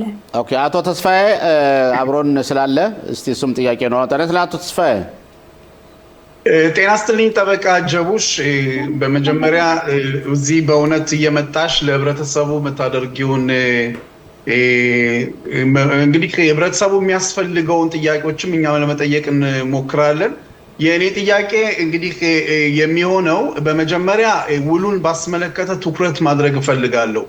ውሉ ውስጥ ሲፈርሙ አንዳንድ ጊዜ ችላ የሚባሉ ነገሮች አሉ። እነዛ ችላ የሚባሉት ዋና ነጥቦች እነሱ እንዲጠነቀቁባቸው፣ ያንን ውል እንዴት መፈረም እንዳለባቸው፣ ማንስ ከጎናቸው እንዳለ፣ ይሄ ውልስ በአማርኛ ይተረጎማል ወይስ በዕብራይስጥ ብቻ ነው? እነዚህን መልሶች ከመለሽልኝ በኋላ ሁለተኛው ጥያቄ አዛውንቶችን ባስመለከተ እንደዚህ አይነት የቤቶች ህድሳት በሚደረግበት ጊዜ ለአዛውንቶች ተስማሚ የሆነ እድሳት ይደረግላቸዋል ወይ የሚል ጥያቄ ነው። ሁለት እሺ፣ ደስ ይለኛል። ሲጀመር አስፈላጊ ነገሮች ፊርማ ከማድረጋችሁ በፊት ህጉም የሚያስገድደውም አለ። ያዛሙን ሲመጣ የሚያስገድደውም አለ። ምርጫ የሆነለትም አለ። የሚያስገድደው ምንድነው? ውል ካደረክ በኋላ ከጠበቃ ጋር ውል ካደረክ በኋላ የቤቶችን ባለቤቶች ፈርሙ ከማለት በፊት አስቀድመህ 2 ሳምንት አስቀድመህ ለምን ነው የምትፈርሙ ምንድነው የምሰጣችሁ የሚለውን ኢካሪያታ ይባላል። አጠር ያለ ውሉን ረጅሙን ውሉን ወደ 100 ወረቀት ሳይሆን ገጽ ሳይሆን አጠር ያለ ምንድነው የምሰጣችሁ የሚለውን ባጭሩ ሁኔታ 2 ሳምንት አስቀድመህ ከምትሰባሰባቸው በፊት አስቀድመህ ይሄን ነው የምሰጣችሁ ከሌ ይባላለሁ፣ ምንም የተከሰስኩት የለም፣ እኔ ይሄን ያክል ሙከራ አለኝ፣ እነዚህ ናቸው የቤቶቹ ባለሙያ የሚሸኙህን እነዚህ ናቸው እና እኔ ነኝና ይሄን ነው የምሰጣችሁ፣ እባካችሁን በዚህን ቀን ስብሰባ አደርጋለሁና መጣችሁ ፈርሙልኝ የሚል ወረቀት ገልጾ ከቤታቸው መለጠፍ አለበት፣ ማሳወቅ አለበት እና በዚህ የተነሳ 40% የቤቶቹ ባለቤቶች እዛ ስብሰባ ከተገናኙ ማስፈረም ይጀምራል ማለት ነው። ከዛ በፊት ግን ማስፈረም አይጀምርም። በየቤቱ ሳይሰባስባቸው ምጅምሩን ሳይሰበስባቸው በየቤቱ የሄደ ማስፈረም አይችልም። ለምን? እየዋሸ ለማንኛውም ምን እንደሚል በእያንዳንዱ ባለቤት ምን እንዳላቸው ምን እንደዋሻቸው ምን አይነት ቃል እንደሰጣቸው ስለማናቅ ይሄንን ለማቋም ብሎ ህጉ ምጅምር ሰብስባቸው ብሎ አስገደደው። ይሄ ሲጀምር ሲቀጥል ደግሞ ለአዛውንቶችም ሆነ ለአካለ ጎደላዎችም ሆነ ለኦሊም ሀዳሽም ኢብራይስጥ ለማይገባቸውም ሆነ ራይስጥ ቢገባቸው ራሱ ውሉ ምን እንደሚል አይገባኝም ለሚሉ ሁሉ ግዴታ ተርጉሞ በአማርኛም ሆነ በሩሲት ሆነ ህጉ የሚያስገድደው ፈርሞ አስተርጉሞ መስጠት አለበት። ማንበባቸውን አንብበው መረዳታቸውንም ማረጋገጥ አለበት። የማይገባቸው ከሆነ አማርኛ የሚያውቅ ሰው ባለሙያ የሆነ ሰው በግዴታ አለበት አመጦ እንዲያስረዳቸው። ለምን ማንም ሰው አስበው እስኪ ወንድሜ፣ ማንም ሰው ሳይገባው የቤትን ያክል ሳይገባው በምንም አይነት ወረቀት መፈረም አይችልም። እና ለዛ ሲል ህጉ ያስገደደውን ነገር ማድረግ አለበት። ይሄ ነው ዋናው ግዴታ ያለበት። አጃቦች እዚህ ላይ አሁን እኛ ብዙ ጊዜ በተለይ ቤተሰቦችን ጥርጣሬ የሚያስገባቸው ምንድን ነው? ማለትም በራሳቸው ቋንቋ ስለማይነገርላቸው ነው? በእነሱ ቋንቋ የሚናገር ጠበቃ መጥቶ ስለማያወያያቸው ነው? ወይስ ደግሞ አመኔታ ስለሌላቸው ነው? ወይስ ደግሞ አንዳንድ ያታለሏቸው አሉ? ምንድነው በተለይ የኛን ማህበረሰብ በተመለከተ ትምህርታዊ ምክሮችን መስጠት የምትችው? ጥሩ ጥያቄ ሽሎሞ። ያልከው ሁሉ በአጋጣሚ ሆኖ ያልከው ሁሉ ትክክል ነው። ሁሎችም ምክንያቶች ሊሆኑ ይችላሉ። ዋናዎች ያለመተማመን። ለምን ነው ማንተማመነው? ይሄ አዛም ባለ ብር ነው፣ ባለ ገንዘብ፣ ባለ ሀብታም ነው፣ በጣም ጠንካራ ነው። እሱ መጥቶ በማይገባቸው የቤቶቹ ባለቤቶች ብዙ በማይገባቸው አነስ ናቸው በሚሉ አነስ በሆኑ ሁኔታ ያሉበት ሁኔታ አነስ ያለ ስለሆነ እሱ ጠንካራ ሰው እየመጣ ይሄን ያክል ወረቀት ላይ ሲያስፈርማቸው በጣም ይከብዳል። ለምን እንደሚፈርሙ አያውቁም። ይሄ ሲጀመር ያለ መተማመን፣ ያለ ቋንቋ ደግሞ ያለ መረዳዳት መጣው በቋንቋቸው ስለማያስረዷቸው ሩሲዎችም ሆነ አበሻዎችም ሆነ ኢብራይስጥ የሚያወሩት ሁሉ ቢሆኑም ያን ያክል ውል መረዳት አይችሉም፣ አይገባቸውም። የጠበቃ ቋንቋ ስለሆነ ትርጉሙ ብዙውን ጊዜ ጥሩ አድርጎ አይረዱትም። ይሄ ሲጀመር ሲቀጥል ደግሞ ውሸት ብዙ ውሸት አለ። እያንዳንዱ ያዛም ነኝ ብሎ ዛሬ የጀመረ ያዛም ሀብሎ የጀመረ ያዛም ብዙ ሙከራ አለኝ እያለ በየቤት እያስፈረመ ብዙ የተጎዱት አሉ። እኛ አበሻዎችን ብዙ የምንሰማው ከ10 ዓመት ከ15 ዓመት ፈርመው ምንም ጥቅም ያላገኙና ተይዘው ታስረው ያሉ ቤቶችን እናውቃለን። ለዛም ያንን ሁሉ ከዛ ሁሉ ለመዳን ሲጀመር አበሻ መወከል እናንተ የቤት ባለቤት ስለሆናችሁ ሁሉ ጊዜ ደምድሜ እንደምናገረው ልክ እንደ ቤት ባለቤቶች መሰሉ። እናንተ ናችሁ የቤቶች ባለቤቶች፣ እናንተ ናችሁ የምታዙት። በጎ አድራጎት ሊያደርግላችሁ ማንም ሰው አልመጣም። እናንተ ናችሁ ሀብታሞች እና እናንተ ሲጀመር አበሻ ወክሉ። ጠበቃ የምታምኑት ሰዎች እኔም ሆንኩኝ ሌላ ሰውም ሆነ የምታምኑት ሰው ራሳችሁ ወክሉ። የሚከፍለው ሆድ ዞሮም የሚከፍለው ያዛሙ ነው። ከራሳችሁ የምታምኑት ሰው ከጎናችሁ ላይ አቆሙ። ያነ ሲሆን በቋንቋችሁ እየመጣ ሁሉ ጊዜ ይነግራችኋል፣ ሁሉንም ያስረዳችኋል፣ በየጊዜው መልስ ይሰጣችኋል። መተማመንና መረዳዳት አለ። ስለዚህ ይሄ የቀለለ ይመስለኛል። ኦኬ ዶክተር አጀብሽ፣ ሌላው መጨረሻ ጥያቄ ነው። አሁን አንቺ ካልሻቸው ሀገሮች መካከል ቤትሸሜሽ፣ ርሆቦት፣ ቅሪያት ኤክሮን፣ ቅሪያት ጋት ይቅርታ፣ ቤር ያዕቆብ፣ ፐርደስ ኻና ብለሻል። እንዲሁም ራምሌን አሉ፣ ድርሾን ለጽዮን፣ ራማት ኤልያው አካባቢ ያሉ። ከዚህ ከምታውቂያቸው ቦታዎች በሙሉ የትኛው ነው ቶሎ አሁን ወደ ስራ መጨረሻ ላይ ሰዎች ቤቱ ተሰርቶላቸው ወደ ቤት ለመቀበል የተቃረበው ከተማ የትኛው ፕሮጀክት ነው የምታውቂው ካለ? ቀረብ ያለ ማለት ይቻላል ፐርደስ ኻና፣ ቀረብ ያለ ማለት ይቻላል ራማት ኤልያው፣ ድርሾ ለጽዮን እንዴት ነው? ራማት ኤልያው እኔ አልወክልም። እውነት ለመናገር ተቀጥሬ ስሰራ ሰራተኛ ነበርኩኝ ጊዜ በድሮ የፕሮጀክቱ የራማት ኤልያው ሁሉ ፕሮጀክት የኔ ነበር፣ በኔ አክራዩት ነበረ እና ያነ ይሄ የተለየ ነው። በራማት ኤልያው ያለው ሌላ ቦታ ቤት ይሰራሏቸውና ቁልፍና ቁልፍ ነው የሚለዋወጡት። ማለቴ ራማት ኤልያውን ያለውን ቤት አፈርሰው እንደገና አይደለም የሚያሳድሱላቸው፣ ከሌላ ቦታ ይሰሩላቸውና ቁልፍና ቁልፍ ይለዋወጣሉ። እና እነሱማ በጣም ተቀዳድመዋል። ጥሩ ቦታ ነው ያሉት። 15 ወይም 25% ወጣው ወደ አዲስ ቤታቸው ገብተዋል። እና ራማት ኤልያው በጣም ተቀዳድማለች ማለት ይቻላል። ጠበቃ ጀወሽ ስለነበረን ቆይታ በጣም እናመሰግናለን። ውይይቱን አብረውኝ የሚመሩት የቀድሞ የክኔሴት አባል አቶ ሽሎሞ ሞላም አሉ። አብረውኝ ጤና ይስጥልኝ። በድጋሚ አቶ ሽሎሞ ስለ ተስፋዬ እንደምን አለ? ጤና ይስጥልኝ። የህግ ባለሙያ ጠበቃ ቢቢተው ከኛም ጋር ናቸው። ጤና ይስጥልኝ ተስፋዬ፣ እንዲሁም ሽሎሞ፣ እንዲሁም ተመልካቾች አድማጮች። አዎ እንግዲህ ጠበቃ ቢቢተው ከእርሶ በፊት የክኔሴት አባል ዶክተር ጸጋ ፈንታውን ጋር ነበርን። ውይይቱ ትንሽ ሞቅ ያለ ነበር ከአቶ ሽሎሞ ጋር። እንግዲህ እርሶ ልጠየቅ የፈለግኩት የህግ ባለሙያ ጠበቃ ቢቢተው ጦርነቱን ተገን በማድረግ በወንጀል የተጠረጠሩ 12 እስራኤላውያን ወደ ጋዛ የተለያዩ ቁሳቁሶችን በማስገባት ተከሰዋል። በአሁን ሰዓት በምርመራ በጥርጥር ላይ ነው የሚገኙት። እንዲህ አይነት ሁኔታዎች ሲፈጠሩ፣ እንዲህ አይነት ክስተቶች ሲኖሩ ህጉ ምን ይላል? ለተመልካቾቻችንም ግልጽ እንዲሆን ብዬ ነው። አሁን እንግዲህ በአንድ ወቅት ላይ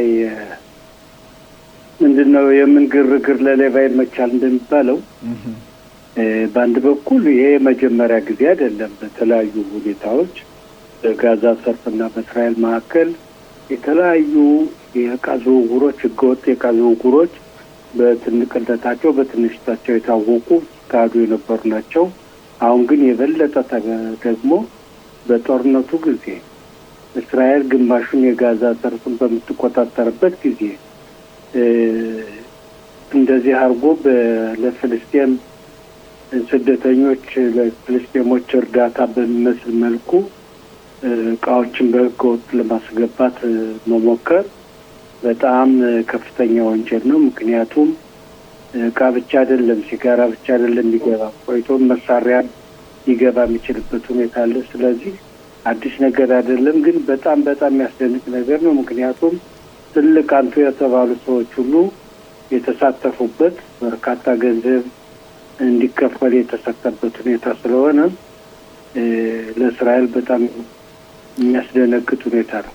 አዎ እንግዲህ ሌላው አነጋጋሪ የሆነው የዳቪድ ዚኒ የሻባክ ወይ የደህንነቱ ዋናው ቢሮ ኃላፊ በጻሌል ዚኒ እንደውም አሁን የወጡ አንዳንድ መረጃዎች እንደሚያሳዩት ምርመራውን ለመከታተል እንደገና 2 ሳምንት እስር ቤት እንዲቆዩ የሚል ትዕዛዝ ተሰጥቷል።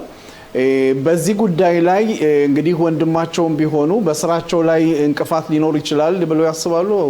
ጠበቃ ቢሉ እንኳን የእስራኤል ህግ ነገሮችን በደንብ ግልጽ አድርጎ የሚያይ ነው። ወንድማማች መሆናቸው በማስ ሚዲያው በዚህ በቴሌቪዥን በሬዲዮ ሲሰማ እሳቸውን የሚያስተራጥራቸው መስሎ ይታያል እንጂ በህጉ መሰረት ወንድም ነው። ግን በዚህ ወንጀል እኒህ የሀገር ውስጥ ደህንነት ኃላፊ የሆኑት በግልጽ ደረጃ ወይም በስውር ደረጃ አሉበት ተብሎ የሚታማ ነገር አይደለም።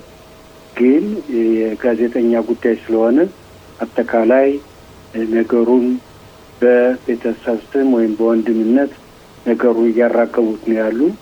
ይህ መቼም ለዚህ ጉዳይ ሲሾሙ ነገሩ እሳቸውም ቢሆን በህሊናቸው ለሀገሪቱ ለመጥቀም ሀገሪቱን በሰላም ያለፈውን ችግር አስወግዶ በሰላም ለመምራትና ለማስተዳደር መረጃዎችን ለመንግስት ለማምጣት እንጂ እንደ ወንድማቸው ይህን ነገር ያደርጋሉ ወይም እያወቁ ደብቀው ቀሩ የሚባል ነገር ያለ አይመስልም። አቶ ሽሎሞ በዚህ ጉዳይ ላይ ጥያቄ ካሉት? ጠበቃ ቢቢተው ጤና ይስጥልን። እንደገና ጤና ይስጥልን። እዚህ ላይ አሁን እኛ ብዙ ጊዜ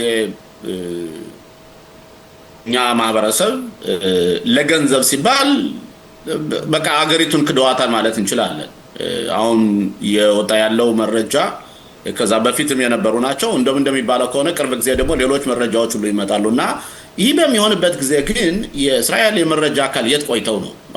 ለምሳሌ አንድ ሰው ገንዘብን ዕቃን በመኪና እየጫኑ ሲያስገቡ ለገንዘብ እያሉ በእጇ ዞር ከቼንጅ ከዚህ ገንዘብ ሲቀበሉ አሁንም ቢሆን የመረጃ ውድቀት አለ ማለት ነው። አቶ ፋሲል፣ አቶ አቢ ከሌላው ዚኒ እና ወንድምየው ምንም ያገናኘው ነገር የለም። ግን ቫዳት ግሩኒስ የግሩኒስ ኮሚቴ በሱ ጉዳይ ከስልጣን ከመሾሙ በፊት በሚደረግበት ውይይት ካንተ ከቤተሰቦችህ አንዱ የሆነ የቅርብ ዘመድ ወንጀል ከሰራ አንተ ከስልጣንህ መልቀቅ አለብህ ትለቃለህ ብለው አናግረውት ነበር ይባላልና ይሄ አሉባልታ ወሬ ነው ወይስ እውነት ነው?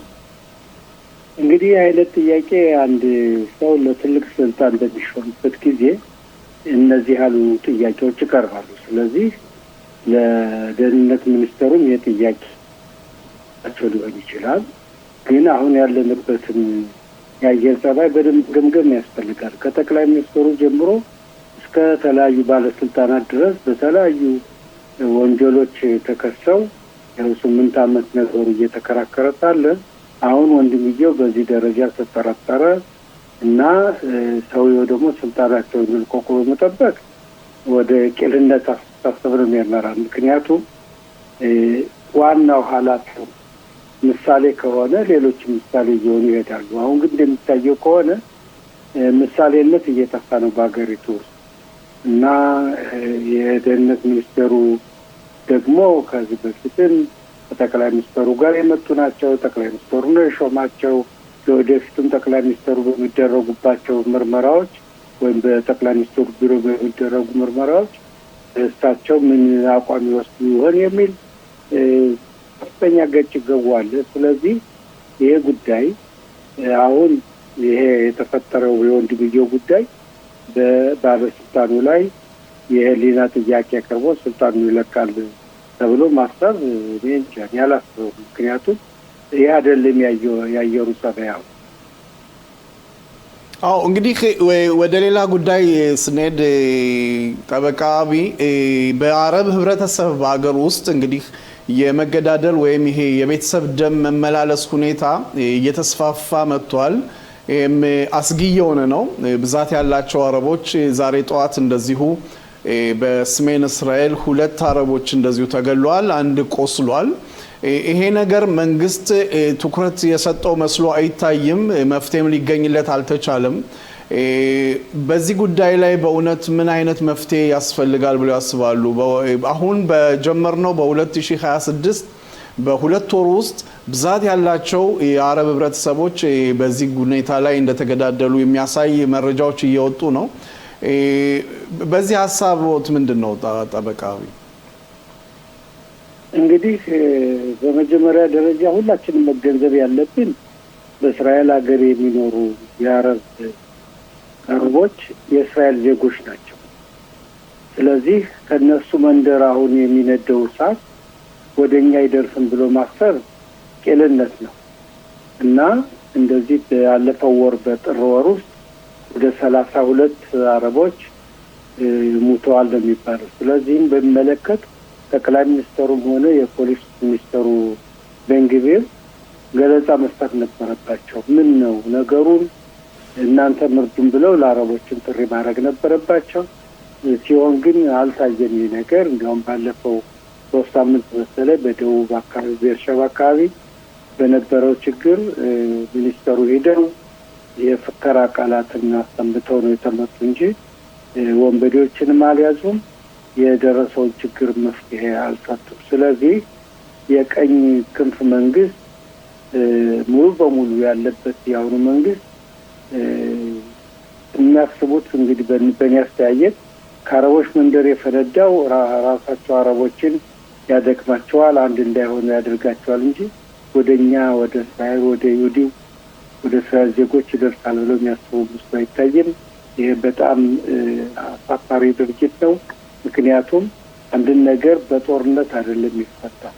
አንድ ነገር በኃይል ሳይሆን በማስተዋር በውይይት ምናልባት የእነሱ ባህል አለ እርቅ የሚሉት ወይም ደግሞ ድርድር የሚሉት ትልልቅ ሽማግሌዎችን ሃይማኖተኛ መሪዎችን ይዞ በነገሩ ላይ መመርመር፣ ማየት፣ ችግር ካለ በችግሩ ላይ መፍትሄ መስጠት፣ እንደዚህ ያለ መፍትሄ መፈለግ እንጂ እንዲሁ ዝም ብሎ ይጨረሱ ምን አገባን ብሎ ማየት ነገ ማልዳ ለእኛ ነው ጥሩ የሚተርፈው። ጥሩ አይደለም። ጥሩ ጊዜ አልመጣም።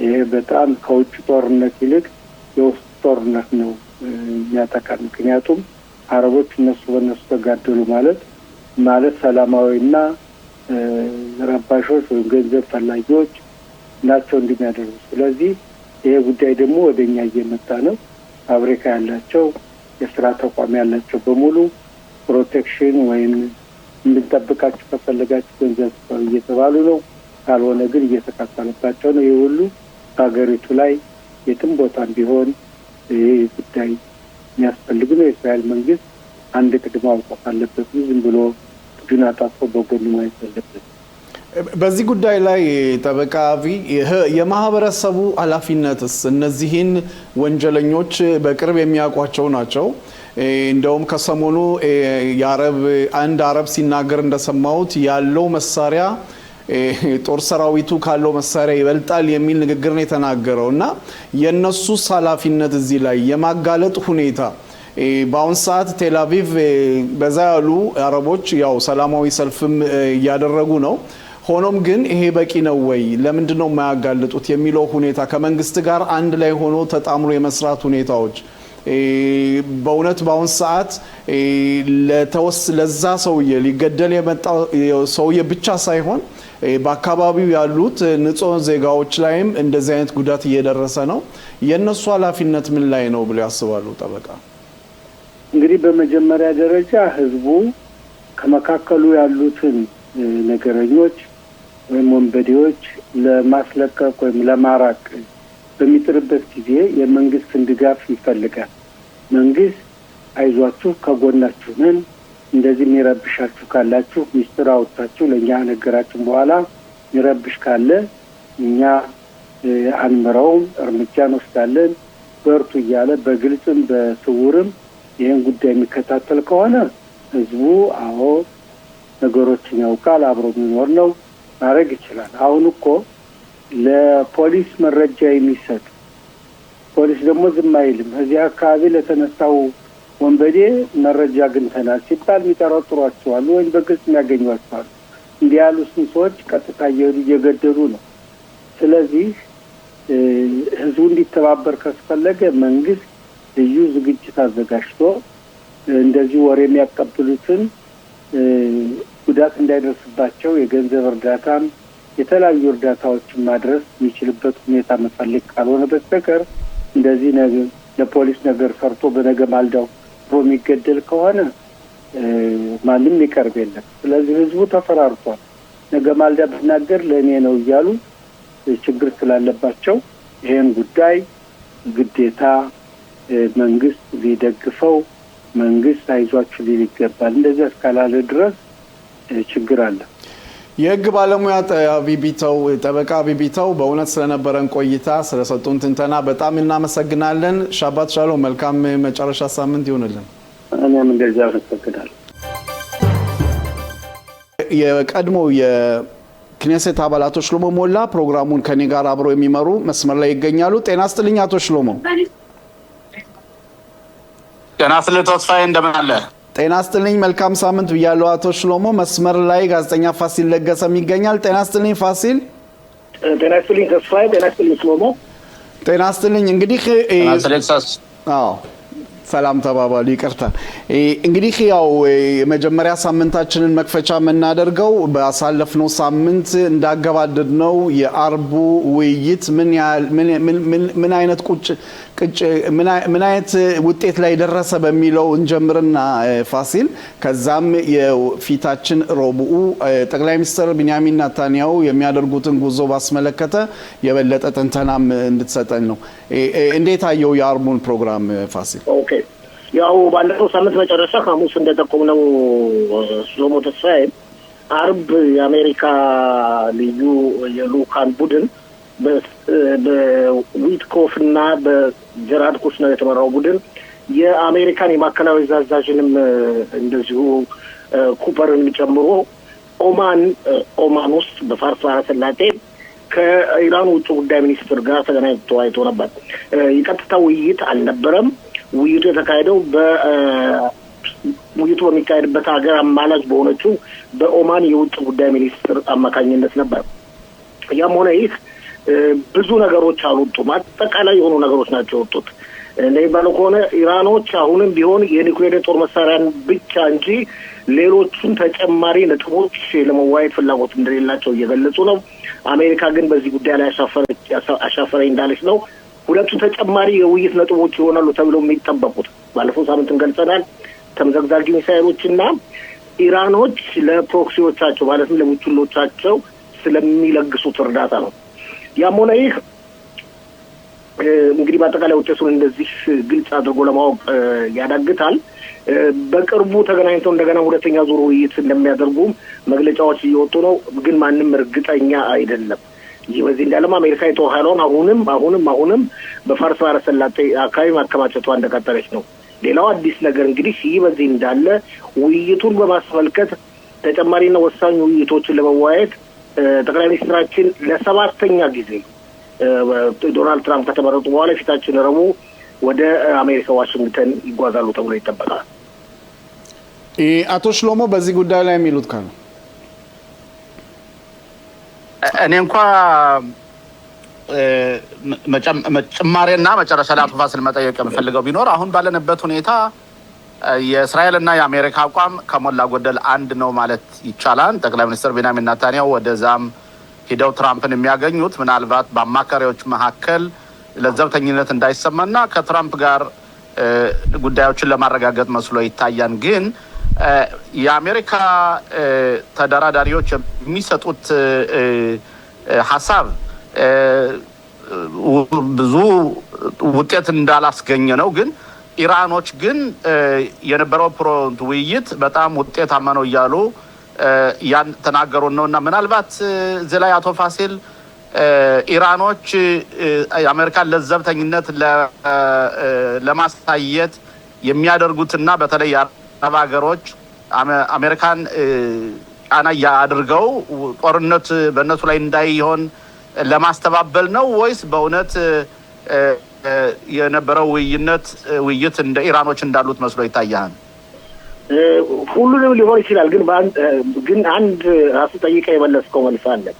ኢራኖች በአሁኑ ወቅት የሚፈልጉት ጦርነት እንዳይከፈትባቸው፣ ጦርነት እንዳይከፈታቸው ደግሞ ድርድሩ መቆም እንደሌለበት ያምናሉ። ስለዚህም ኢራኖች ድርድር በመጎተት ውሳኔ ላይ እንዳይደረስ በመጎተት የታወቁና የተለመዱ ናቸው። ስለዚህም ውይይቱ ጥሩ ነው እያሉ ሌላ ዞር ውይይት ያስፈልጋል፣ ውይይቱ ጥሩ ነው ሌላ ዞር ውይይት ያስፈልጋል እያሉ ጊዜ ለማቃጠል ሲሆን ይህ ሁኔታ የሚያሳየው እንግዲህ በዚህ አይነት ሁኔታ አሜሪካ በኢራኖች ተታላ ውይይቱን ካራዘመች የጦር ኃይሏን በዛ አካባቢ ማቆየት አትችልም። ብዙ ወጪ ይወጣበታል። ወታደሮች በሌላ አካባቢዎች ጥበቃ ማድረግ አለባቸው። ስለዚህ የጦር ኃይሏን ከዛ አካባቢ መበተን አለባት። አሜሪካ ብዙ እንደማትቆይ በአካባቢው ስለሚያውቁ ነው ኢራኖች ይህንን መንገድ የሚጠቀሙት። ኢራኖች ሁላችንም እንደምናውቀው እዚህ ላይ አቶ ፋሲል እዚህ ላይ ግን አንድ ነገር አሜሪካኖች በአንድ በኩል ደግሞ እዚህ ላይ ንግግር እያደረጉ ሁለት ነገሮችን ለኢራኖች እያሳወቁ ነው። በአንድ በኩል አሜሪካ ውስጥ የሁሜኒን መንግስት የሚቀይር ግብረ ኃይል እያዘጋጁ ነው ይባላል። በዚህኛው በኩል ደግሞ ወታደራዊ ዝግጅቱ ደግሞ እንዲያውም ተጨማሪ ወታደራዊ ኃይሎች ሁሉ ወደ ኢራን ጠጋ እያሉ ነው እና ስለዚህ እዚህ መካከል ደግሞ ይደራደራሉ። በሶስት አቅጣጫ ነው ስራዎች እየተሰሩ ያሉና ለማንኛውን ነው የምናምነው? አቶ ፋሲል ትክክል ነው። አሁንም ያልከው ትክክል ነው። አንደኛ ኢራኖች የሚፈልጉትን ለመናገር ሞክሬያለሁ። አሜሪካ በበኩሏ ደግሞ እደራደራለሁ እያለች ኃይሏን በአካባቢ እያጠናከረች ነው። ከዚህ በተጨማሪም እንዲያውም አሜሪካ ወታደራዊ እርምጃ እንዳትወስድ ለጊዜ የመግታት ጉዳይ ተለዋጭ መንግስት ባለማዘጋጀቷ ነው የሚል አመለካከት አለ። ይህንም አመለካከት ለመለወጥ ተለዋጭ መንግስትም ለመመስረት በአሜሪካ ውስጥ ከፍተኛ ጥረት እንደሚደረግ እየተነገረ ነው። ያም ሆነ አቶ ሽሎሞ ሆነ ተስፋዬ በአጠቃላይ ሁኔታ የሚሰጡት መግለጫዎች እንደሚያመለክቱት ከሆነ የማይቀር ነው ዶናልድ ትራምፕ ወታደራዊ እርምጃ መውሰዳቸው በስልጣን ላይ ያለው ሃይማኖታዊ አክራሪ መንግስትን ተገርስሶ እንደሚወድቅ የሚሉ ዜናዎች እየወጡ ነው። በዚህ ጉዳይ ላይ ፋሲል በአገር ውስጥም አንዳንድ ምንጮች እንደሚያሳዩት ተምዘግዛጊ ሚሳኤሎችን ባስመለከተ እስራኤል አሜሪካን ልጠብቅ አትችልም የሚል አንዳንድ ወታደራዊ ተንታኞች እየተናገሩ ነው። ይሄ ማለት ምንድን ነው? ሊጠብቅ አልችልም ቢሉት እንግዲህ አሜሪካ ብላ የምታደርገው ድርድር ካልሳካ ወታደራዊ እርምጃ ካልወሰደች እስራኤል እርምጃ መውሰድ አለባት ነው፣ ሌላ ነገር አይደለም። ግን በአሁኑ ሰዓት ድርድር እያለ አሜሪካ እየመራች እያለች እስራኤል ነጠል ብላ ወጥታ ድብደባዎችን ወይም ጥቃቶችን በኢራን ላይ መፈጸም አትችልም። ስለዚህም ይመስለኛል ይህን ነገር የበለጠ ለማጥበቅ በመካከል ክፍተት እንዳይፈጠር ለማድረግ ቅድም አቶ ሽሎሞ እንደጠቀሰው ጠቅላይ ሚኒስትር ቤንያሚን ኔታንያሁ የፊታችን ረቡዕ ዋሽንግተን ይገባሉ ተብሎ ይጠበቃል። እንግዲህ ይሄን ቃልን አቶ ፋሲል እዚህ ላይ ይጠይቁ አቶ ሽሎሞ። አቶ ፋሲል ግን እዚህ ላይ ጠቅላይ ሚኒስትር ቤንያሚን ኔታንያሁ ወደ አሜሪካ የሚያቀኑበት ሌላ ምክንያትም አለ። በመጣው ሳምንት በዚህ ሳምንት መጨረሻ አካባቢ ነው ለመጀመሪያ ጊዜ ትራምፕ የአዛን ጉዳይ የሚመራውን ግብረ ኃይል ስብሰባ ያደርጋሉና እሳቸውም አስቀድመው ለኢራን ጉዳይ ቢሄዱም ግን ለዛ ስብሰባ መገኘት ግዴታ ስላለባቸው ለዛ ነው የሄዱትም ይባላል። ወትኛው ነው እውነት? ለኢራን ነው የሄዱት ወይስ የፍልስጤም ኮንሲል ስብሰባ ነው የሄዱት? ምክንያቱም ለጠቅላይ ሚኒስትር ቤንያሚን ኔታንያሁ ለፍልስጤም ኮንሲል ስብሰባ ማድረግ መሄዳቸው ለእነሱ ፖለቲካሊ ጥሩ አይደለም። ጥሩ ጥያቄ ነው አቶ ሽሎሞ። ይሰማል አቶ ሽሎሞ? ሰምተናል። ጥሩ ጥያቄ ነው። ግን በብዙዎች ዘንድ በታማኝ የዜና ምንጮች ዘንድ ያለው ግምት የሄዱበት ዋና ዓላማ የኢራንን ጉዳይ ማስመልከት ነው። ከዚህ እንግዲህ የትራምፕም እንደዚሁ ይህ ጉባኤ አለ፣ ሀሳብ አለ፣ ሰላሙ ጉባኤ። ከዚህ በተጨማሪ የሚቀጥለው ሳምንት ደግሞ ጠቅላይ ሚኒስትሩ በኢፓክ ጉባኤ ላይ ለመገኘት አስቀድሞ ተዘጋጅተው ነበር በ16 አካባቢ። ስለዚህ እንዴት አድርገው ነገሮቹን እንደሚያጣጥሙ ግን እንግዲህ አሁን ሄደው ማለትም ከቀርቦ እንግዲህ ስንት ማለት ነው 11 ማለት መሰለኝ በ11 ሄደው እስከ 16 ድረስ ወይ እስከ 18 ቀን አሜሪካ ሊቆዩ አይችሉም። እንደገና ተመልሰው እንደገና ይሄዳሉ። ይሄም ሌላ ጥያቄ ነው። ያም ሆነ ዋና የጉዟቸው ዓላማ የፊታችን ረቡዕ እንደሚባለው ከሆነ የኢራን ጉዳይ ነው የሚመስለው። እንግዲህ ሌላው ከሰሞኑ ጋዛን ስላነሳን የሰላም ምክር ቤቱ እንዳለ ሆኖ ከሰሞኑ እንደሚወጡት መረጃዎች ኤምሬት ጋዛን የመልሶ ማገንባት ሁኔታዎችን ስምምነት ላይ ደርሷል የሚል አለ። በዛ ስምምነት ውስጥ እንደውም ብዙዎች የስራ ባለሙያዎች እንደ መረጃው እስራኤላውያኖች ናቸው ተብሎም እየተጠበቀ ነው። ይሄ ምን አይነት በጋዛ ውስጥ ያለው የመልሶ መገንባት እስራኤል እንደገና ገብታ ባለሙያዎች የሚገነቡበት ሁኔታ ምን ያህል ከፍልስጤም አገዛዝ ጋር እንደገና ስምምነት ውስጥ ሊደርሱ ይችላሉ ወይስ የሚያጋጭ ነገር ነው መስሎ ይታያል? ፋስ ተስፋዬ ገና ሳይከካ ተሞካ እኮ ነው። ይሄ እኮ አጠቃላይ እስካሁን ድረስ መቼ የመልሶ ማቋቋሙ ድርጊት እንደሚፈጸም አይታወቅም። ሐማስ ትጥቁን ካልፈታ በፍጹም የመልሶ ማቋቋም ድርጊት አይካሄድም። ግን አስቀድሞ ማን ይገባል፣ ማንስ የመልሶ ማቋቋሙን እርምጃ ይወስዳል የሚለው ጥያቄ ዝግጅት መደረግ ያለበት ነው። ዝግጅት እያደረጉ ነው። ግን ገና ቅድሜ እንዳልኩት ገና ሳይከካ ተሞካ ነው ነገሩ። ገና ብዙ ጊዜ ይፈጃል። ስምምነት አልተደረሰም። ሐማስ ትጥቁን የመፍታቱ ሁኔታ ሐማስ ትጥቅን አልፈታም እያለ ነው። ሐማስ ትጥቅን አልፈታም ካለ ሌሎች እርምጃዎች ይወሰዳሉ። እነዚህ ሁኔታዎች ሁሉ ስላሉ ብዙዎች አሁን ባቀረብከው ጥያቄ ላይ ይህን ያህል ትኩረት የሚሰጡት መስሎ አይታየኝም። ሁሉም እዛ መግባት ይፈልጋሉ። ካታርም በበኩሏ ኢንፍሉዌንስ ማድረግ ትፈልጋለች። ቱርክም በበኩሏ ኢንፍሉዌንስ ማድረግ ትፈልጋለች። አሁን እንዳልከው ኤምሬት ገና ነው፣ ብዙ ጊዜ ይፈጃል። ኦኬ፣ ወደ ፖለቲካ አቶ ፋሲል እዚህ ላይ አዛን በተመለከተ የአዛን ጉዳይ እኮ እኛ አይደለንም እየመራ ነው ያለው። እየመራ ያለው እኮ ትራምፕ ነው አቶ ፋሲል። እና ለምን ነው እኛ እውነታውን መቀበል አለብን። ለምሳሌ ትራምፕ የሚለው ነገር ሁሉ ነው የምናደርግ እንጂ ራሳችን እኛ ብቻችን የምንሰራው። ለምሳሌ ራፊያህን ክፈቱ ተባለ፣ ከፈቱ። አሁን ደግሞ ይሄ የሰላም ግብረ ኃይሉ ሊቋቋም ነው፣ ጠቅላይ ሚኒስትራችን ተጠሩ፣ ግዴታ ነው፣ ይሄዳሉ። አሁንም ቢሆን የኮንስሎት ለምሳሌ ገለልተኛ ብሎት የፍልስጤም ገለልተኞች አይደሉም። የአቡ ማዘን ግብረ ኃይሎች ናቸው። የአቡ ማዘንን ሲምቦል ወይም ምልክት ዘው ነው የፍልስጤምን እንትን አድርገው ነው። ለምሳሌ አዛን አሁን ስለዚህ በአጠቃላይ አዛን በተመለከተ አቶ ፋሲል የኛ እጅ የለበትም ሙሉ በሙሉ። ለምን ይሄን አናምነው? ይሄንን የጠቅላይ ሚኒስትር ቢንያሚን ኔታንያሁ እጅም የለበትም። የኛ እጅ የለበትም ማለት አይቻልም።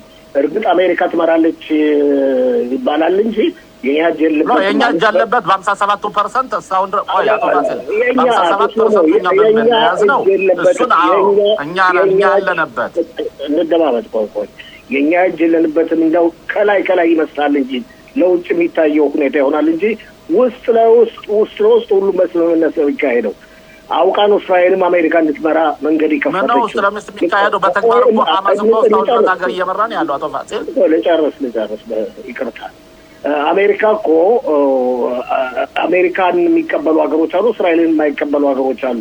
እነዛን ሀገሮች አጠቃላ በተቻለ መጠን ስምምነት የሚደረስበት መንገድ ለመፈለግ እስራኤል ነች መንገድ የከፈተችው።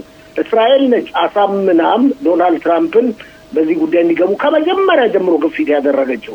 ስለዚህ አሁን ሆነ መልሶ ማቋቋሙን የሚያነሳው ማንም የለም። አሁን ባንዶ አልፎ አንዳንዶች ናቸው። ምክንያቱም ገና የደረሰ መልሶ ማቋቋም ደረጃ ላይ መድረስ እስራኤል ደጋግማ ተናግራለች፣ ገልጻለች። ሐማስ ትጥቁን ካልተበተነ በስተቀር በፍጹም የመልሶ ማቋቋሙ ድርጊት አይፈጸምም ብላለች። እንደው አልፎ አንዳንድ ጥገናዎች ካልሆኑ ይህም ድርጊት እየተተገበረ ነው አሁን።